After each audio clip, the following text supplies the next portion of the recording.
आइए दोस्तों, नमस्कार है। मैं राजीव सर दिव्यांश एकेडमिक परिवार की तरफ से आप लोगों का मैं बहुत बहुत स्वागत करता हूं, बहुत बहुत साधुवाद देता हूं। मित्रों, आज के वीडियो में हम लोग देखते हैं, कहते हैं प्रयत्न है किसे कहते हैं और प्रयत्न है कितने होते हैं। मित्रों, एक ही प्रश्न उठता है, पहले यत्न। यत्न क्या होता है? यत्न का मीनिंग होता है चेष्टा। जैसे आप पढ़े होंगे कैसी चेष्टा है मित्रों, ये जैसे बल गुणे बल की दिशा में विस्थापित, उसी तरह यहाँ पर है प्रयत्न का मीनिंग क्या होता है? चेष्टा। ये सार्थक दिशा में चेष्टा। मित्रों कहते हैं सार्थक दिशा में किया गया प्रयास व चेष्टा। इसी में प्रउपसर्ग लगा देते हैं। देखिए, जैसे आपने है प्रउपसर्ग लगाया, इसका मीनिंग जो है विशेष तरीके से हो गया मित्रों, क्योंकि उपसर्ग का काम ही यही होता है। जहां भी उपसर्ग जो है लगते हैं, या तो वे धातु के अर्थ में चमत्कार भर देते हैं, या तो वे धातु के अर्थ को परिवर्तित कर देते हैं, या तो वे धातु के अर्थ को यथावत रहने देते हैं। यहाँ पर क्योंकि ये प्रउपसर्ग क्या कर रहा है मित्रों, ये प्रतिष्ठता अर्थ को दे रहा है। तो पूछा जाए प्रतिष्ठो यत्नः प्रयत्न, विशेष तरीके से किया गया प्रयास व चेष्टा क्या कहलाता है? प्रयत्न कहलाता है। आपसे पूछा जाएगा विशेष तरीके से किया गया प्रयास व चेष्टा क्या कहलाता है, हमें आपको ये बताना है, वो प्रयत्न कहलाता है। मित्रों, प्रयत्न कितने प्रकार के होते हैं? तो देखिए, प्रयत्न जो होते हैं ये दो प्रकार के होते हैं। एक होता है आभ्यंतर प्रयत्न। आभ्यंतर प्रयत्न कहते हैं भीतरी प्रयास व चेष्टा, भीतरी प्रयास व चेष्टा। और दूसरा होता है मित्रों बाह्य प्रयत्न। बाह्य प्रयत्न का मीनिंग क्या होता है? बाहरी प्रयास व चेष्टा। मित्रों, ये सब आपके है टेट है और सुपर टेट और कहते हैं सीटेट का ये प्रश्न है, आपसे पूछा जाएगा यत्न कतविध है, यत्न कितने प्रकार के होते हैं? प्रयत्न तो आपको बताना है, प्रयत्न द्विविध है, आभ्यंतरस्य बाह्यस्य। हिंदी में पूछा जाए प्रयत्न कितने प्रकार के होते हैं, तो दो प्रकार के होते हैं, एक आभ्यंतर प्रयत्न, दूसरा बाह्य प्रयत्न है। तो आइए देखते हैं मित्रों, ये आभ्यंतर प्रयत्न और बाह्य प्रयत्न। प्रश्न ये उठता है भीतरी प्रयास और बाहरी प्रयास। कहते हैं जैसे हम लोग कोई भी वर्ण XYZ बोलने का प्रयास करते हैं तो वहां पर दो तरह के भाव दिखते हैं, एक भीतरी प्रयास दिखता है और दूसरा बाहरी प्रयास दिखता है। तो जो भीतरी प्रयास दिखता है, चेष्टा दिखता है, उसे क्या कहते हैं? आभ्यंतर प्रयत्न कहते हैं। और जो बाहरी प्रयास और चेष्टा होता है उसे क्या कहते हैं? बाह्य प्रयत्न कहते हैं। तो आभ्यंतर प्रयत्न के कितने भेद होते हैं? तो 5 भेद होते हैं। कितने भेद होते हैं? 5 भेद होते हैं। ये परीक्षाओं में अक्सर पूछा जाता है मित्रों कि आभ्यंतर प्रयत्न के कितने भेद होते हैं, तो 5 भेद होते हैं। और बाह्य प्रयत्न के कितने भेद होते हैं? तो 11 भेद होते हैं। कितने भेद होते हैं? 11 भेद होते हैं। मान लीजिए सीटेट में प्रश्न पूछता है कि आभ्यंतर प्रयत्न कतिधा भवन्ति, तो आभ्यंतर प्रयत्न पंचधा भवन्ति। हिंदी में पूछेगा आभ्यंतर प्रयत्न कितने हैं प्रकार के होते हैं, तो 5 प्रकार के होते हैं। बाह्य प्रयत्न है कतिधा भवन्ति, बाह्य प्रयत्न है एकादशधा भवन्ति। बाह्य प्रयत्न कितने प्रकार के होते हैं? तो बाह्य प्रयत्न 11 प्रकार के होते हैं। ऐसे ही हमसे आपसे प्रश्न पूछा जाता है मित्रों। तो आइए ये 5 प्रकार के कौन कौन से हैं और ये 11 प्रकार के कौन कौन से हैं, इसको देखते हैं। आभ्यंतर प्रयत्न, आभ्यंतर प्रयत्न।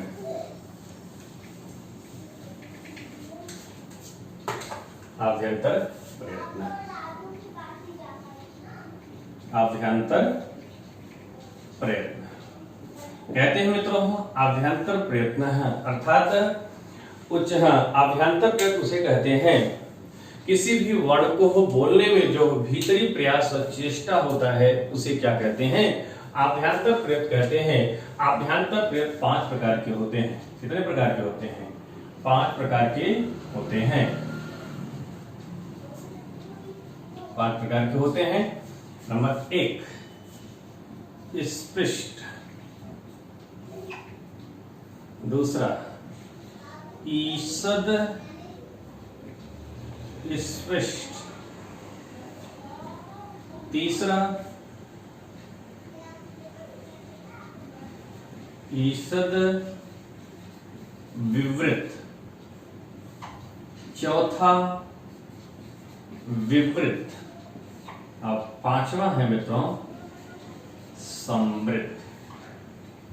तो देखिए ये 5 प्रकार के हैं मित्रों, आपसे परीक्षा में पूछा जा रहा है कि अभ्यांतर प्रयुक्त 5 प्रकार के कौन कौन से हैं। स्पृष्ट का मीनिंग होता है मित्रों स्पर्श करना। स्पृष्ट का क्या मीनिंग होता है? स्पर्श करना। और इसमें आते हैं क से लेकर के म तक, अर्थात कितने वर्ण आते हैं?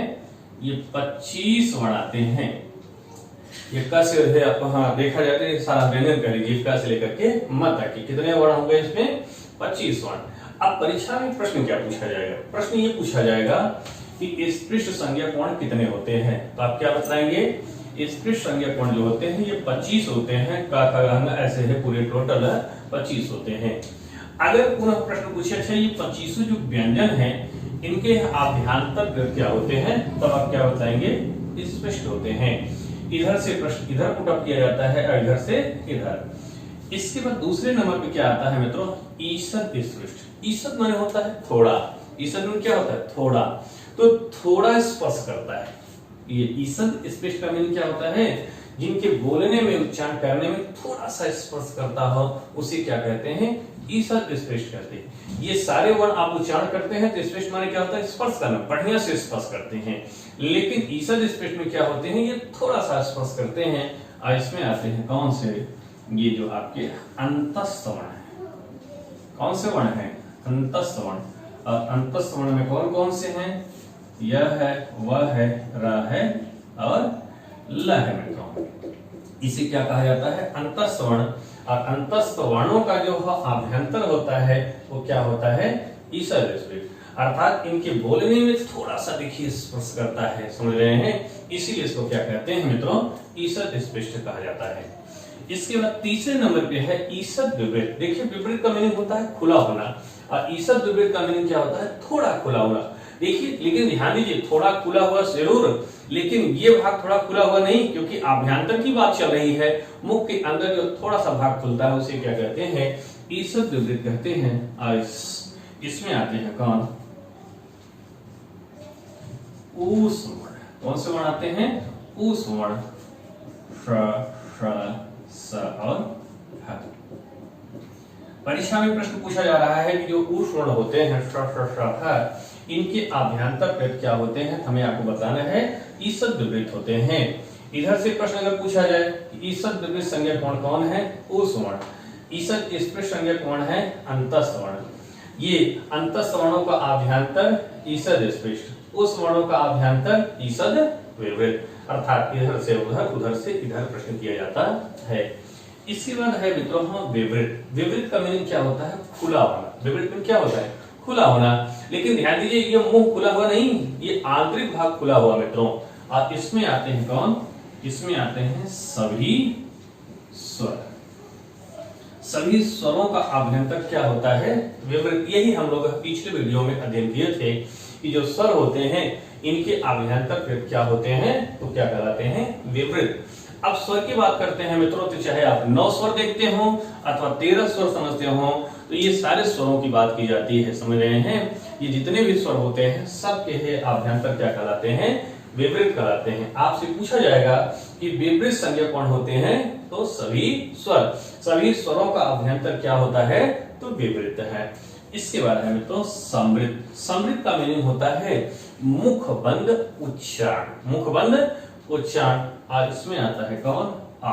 ध्यान दीजिए, अब आप सोच रहे होंगे कि सभी स्वर में भी तो आ आता है, इधर भी आ रहा है। मित्रों देखिए, जब प्रश्न ये पूछा जाए मुख बंद करके है जब आ का उच्चारण किया जाता है तो उसका अभ्यंतर क्या होगा, तब हमें आपको समृद्ध ही बताना है। यदि प्रश्न में मुख बंद शब्द न इंक्लूड किया गया हो, न जोड़ा गया हो, तब वहां पर क्या हो जाएगा? विपरीत हो जाएगा। यही थोड़ा सा ही इन दोनों में अंतर है मित्रों, इसलिए हमें आपको इसको ऐसे ही बतलाना है। इसके बाद चलते हैं मित्रों बाह्य प्रयुक्त जो 11 है उस पर चर्चा करते हैं। बाह्य प्रयुक्त कितने प्रकार के होते हैं? तो बाह्य प्रयुक्त 11 प्रकार के होते हैं। बाह्य प्रयुक्त बाह्य प्रयत्न। बाह्य प्रयत्न 11 प्रकार के होते हैं। कहते हैं उच्चारण करते समय जिन वर्णों का जो है ये क्या होता है, बाहरी ही भाग है ये उच्चरित किए जा रहे हों, उसे है क्या कहा जाता है, बाह्य के अंतर्गत रखा जाता है। अब बाह्य प्रयत्नों की संख्या कितनी है मित्रों, तो बाह्य प्रयत्नों की संख्या 11 होती है।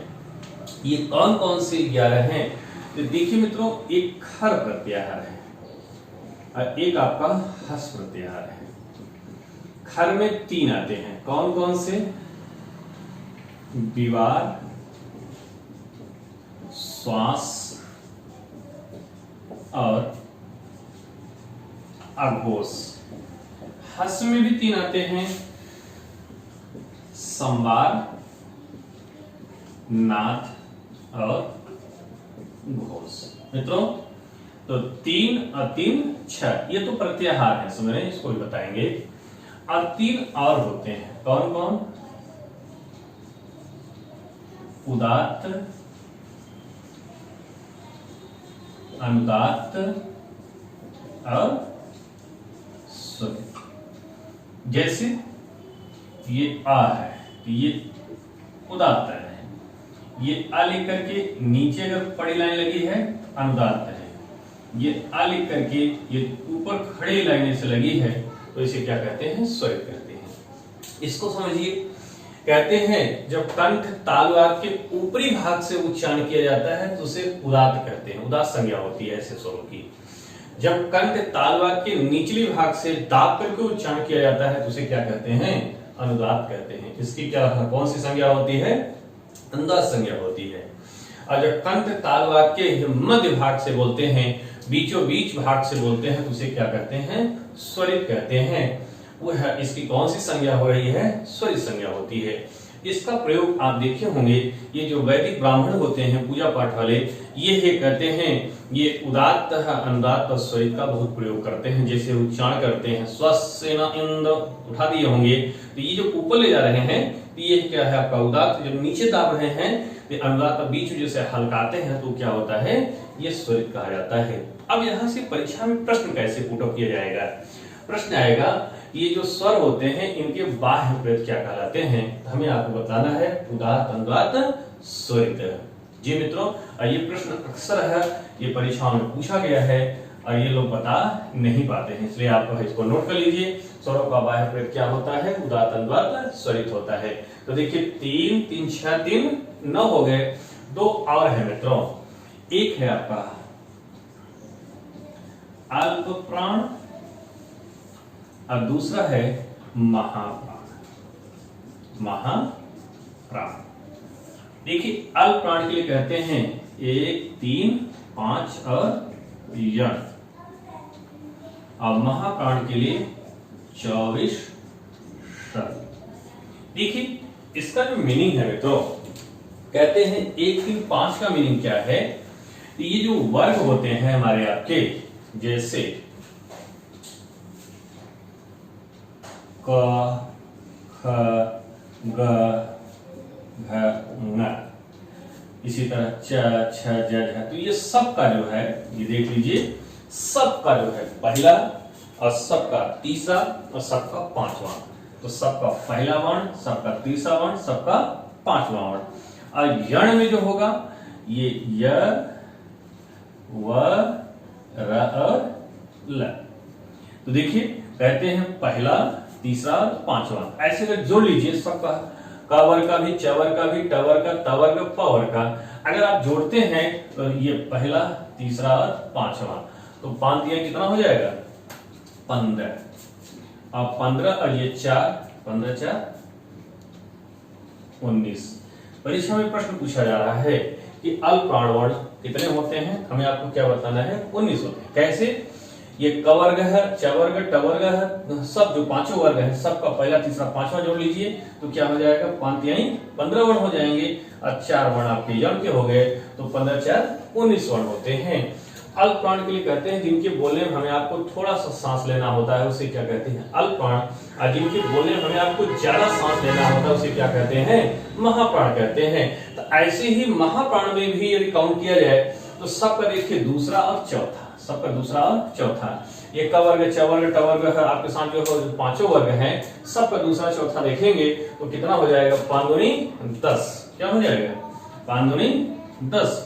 असल में कौन कौन से वर्ण होंगे, ये स और ह, ये उस वर्ण, तो ये क्या हो जाएगा, 10 और 4 14।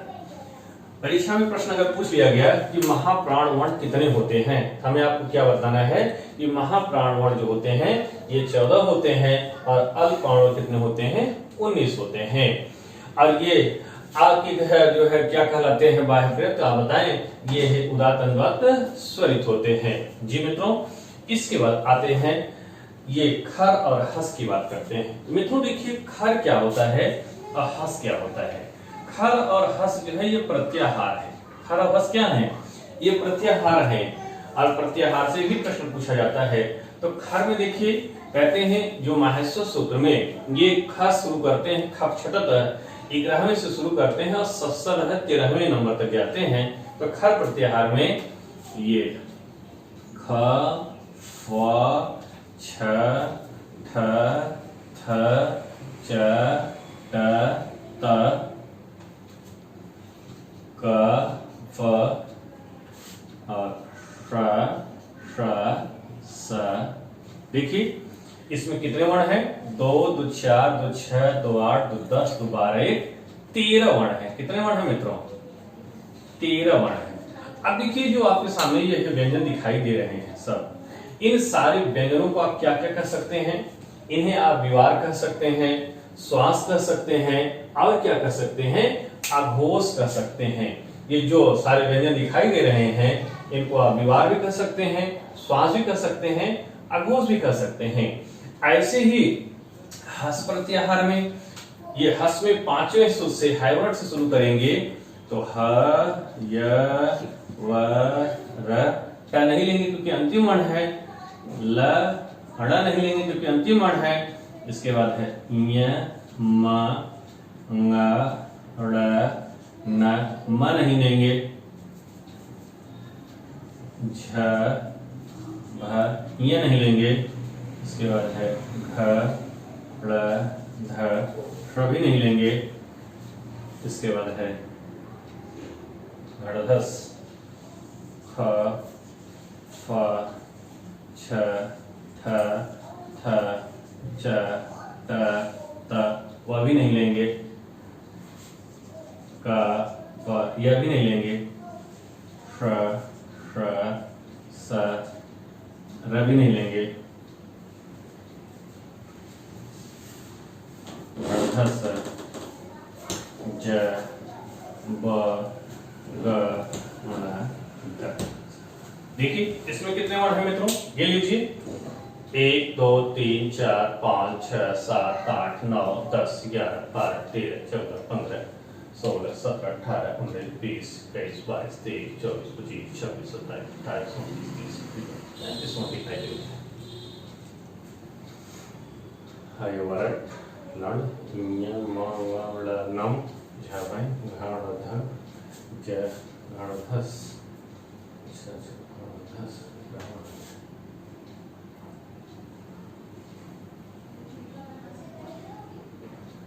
देखिए इसमें कितने वर्ण हैं, 20 जब गण 10। हाँ देखिए मित्रों जोड़ी, क्योंकि 9वें के बाद 10वां आता है। तो 1 2 3 4 5 6 7 8 9 10 11 12 13 14 15 16 17 18 19 20 वर्ण। कितने वर्ण हैं, ये 20 वर्ण होने चाहिए। देखिए मित्रों ये जो वर्ण आप देख रहे हैं सब, इन सारे वर्णों को आप क्या क्या कर सकते हैं, इन सारे वर्णों को आप संवार भी कर सकते हैं, नाद भी कर सकते हैं और घोष भी कर सकते हैं। मित्रों अब मान लीजिए परीक्षा में प्रश्न पूछ दिया गया, ये जो 20 वर्ण हैं इनके जो है बाह्य प्रेत क्या कहे जाते हैं। ये 20 वर्ण के बाह्य प्रेत संवार भी कहे जाएंगे, नाद भी कहे जाएंगे और घोष भी कहे जाएंगे। और ये 13 वर्णों के हैं ये बाह्य प्रेत क्या कहे जाएंगे, तो विवार भी कहे जाएंगे, श्वास भी कहे जाएंगे और आघोष भी कहे जाएंगे। मित्रों अब इसको याद कैसे किया जाए समझ रहे हैं। याद करने के लिए केवल एक ही टेक्निक है, कहानी का माध्यम अपनाएं। जैसे खर माने संस्कृत में क्या होता है, खर में होता है गदहा। खर में क्या होता है, गदहा। गदहा जब भोजन ले लेता है तो क्या करता है, विवार करता है। जानवरों को जुगाली करते हुए देखे हैं, ये है करते हैं, उसी माध्यम से क्या करते हैं, ये भोजन को पचाते हैं मित्रों। इसलिए ये है गदहा जो है क्या करता है, जुगाली करता है, विवार करता है। और क्या करता है, बीच बीच में क्या करता है, लंबी लंबी सांसें खींचता है मित्रों, श्वास लेता है। और इसके बाद क्या करता है, अघोष, कुछ बोलता बालता नहीं है, ये मुड़ी गड़ा के क्या करता है, सोना शुरू करता है, तो सोने लगता है। तो खर है, विवार है, श्वास है, अघोषाक्ष है। या तो ये है, याद कर लिया जाए, स्मरण कर लिया जाए, या तो ये। आइए मित्रों, इसका जस्ट अपोजिट ये है, हस माने क्या होता है, हंसना। जैसे कहते हैं, मान लीजिए कोई नायिका है, वो दर्पण के सामने खड़ी होती है तो क्या करती है, वो पहले हंसती है। ये मानव का स्वभाव होता है मित्रों कि दर्पण के सामने जब व्यक्ति खड़ा होता है तो वो कहीं कहीं चेहरे पर जो हंसी आ ही जाती है। ये क्या करती है नायिका, ये हंसती है। हंसने के बाद क्या करती है मित्रों, अपने बालों को बढ़िया से संवारती है। इसके बाद क्या करती है, नाद करती है। नाद का मीनिंग वो अपने आप में कहती है ठीकम ठाकम, अर्थात जितनी सुंदर मैं हूं, इतना सुंदर इस पूरी पृथ्वी पर कोई नहीं है। ये नाद करती है, ये मानव का स्वाभाविक गुण है मित्रों, ये आता ही है। इसके बाद क्या होता है, घोषवर्ण बोलती है। घोषवर्ण हमें आपको देखना हो, जैसे वहीं से वो दर्पण के सामने से ही बोलती है, मम्मी चाय लाओ। तो ये घोष ध्वनि है मित्रों। घोष ध्वनि ये सुनने का मन हो तो आप चलिए रामलीला रासलीला ये देखें। जैसे पर्दे के पीछे से नेपथ से जो आवाज आती है, अरे वत्स संभल जा, नहीं तुम्हारे ऊपर तुम्हारा कुछ अनिष्ट होने वाला है। जो पर्दे के पीछे से ध्वनि आती है वो कौन सी ध्वनि होती है मित्रों, ये घोष ध्वनियां होती हैं। तो इसको कैसे है याद करें, ऐसे ही कहानी माध्यम से। जैसे खर है, विवार है, श्वास है, अघोषाक्ष, हस है, संवार है, नाद है, घोषाक्ष। वर्गाणाम प्रथम तृतीय पंचमा यणस्य अल्प्राणः, वर्गाणाम द्वितीय चतुर्थो सलस्य महाप्राणः। इसके बाद कहते हैं उदात्त अनुदात्त स्वरितः। तो ये पूरा ये कितने हैं मित्रों, ये 22 है। अब परीक्षा में प्रश्न आएगा, परीक्षा में आते हैं कभी कभी इंडिविजुअल भी प्रश्न आता है, खा का वायु क्या होता है। तो देखिए खा क्योंकि महाप्राण ध्वनि भी है, दूसरा है, इसलिए है कि ये महाप्राण भी है और ये विवार भी है, श्वास भी, अघोष भी है। ऐसे किसी भी वर्ण को कहिए, फ का तो विवार भी है, श्वास भी, अघोष है, और फ दूसरा है, इसका मतलब ये महाप्राण भी है। ऐसे ही अगर मैं आपसे पूछूं ये ह, तो ह देखिए ये संवार में है, नाद में है, घोष है। और ह कहाँ है, देखिए ये सल में है, इसका मतलब ये महाप्राण भी है। इसी तरह अगर हम आपसे पूछें ये तीनों स, तो तीनों स देखिए विवार है, श्वास है और अघोष है, और तीनों स देखिए आपके इसमें आ रहे हैं उसमें, इसलिए ये महाप्राण भी है। ऐसे ही अगर मैं आपसे पूछूं ये जो हो य व र अंतस्थ वाले वर्ण है, देखिए य व र ल, इसका मतलब ये संवार भी है, नाद भी है और घोष भी है। और ये क्या है देखिए ज्ञान में, इसका मतलब ये अल्प्राण भी है। ऐसा भी परीक्षाओं में प्रश्न देखा गया है मित्रों। इसलिए यदि अल्प्राण और महाप्राण आप जान रहे हैं, ये अल्प्राण पहला, तीसरा, पांचवा और यण, अब महाप्राण दूसरा, चौथा और सल, तो आप इधर से इसको बता लेंगे और इधर से चाहे इसका होगा चाहे इसका होगा, इसको आप बतला ले जाएंगे। और प्रश्न उठता है कि स्वरों का वायकृत क्या होता है, हमें आपको बतलाना है। स्वरों का वायकृत उदात्त अनुदात्त क्या होता है, स्वरित होता है। और आज का प्रसंग इसी में मित्रों समाप्त होता है। इसके बाद हम लोग स्व देने विराम। ठीक है मित्रों, नमस्कार।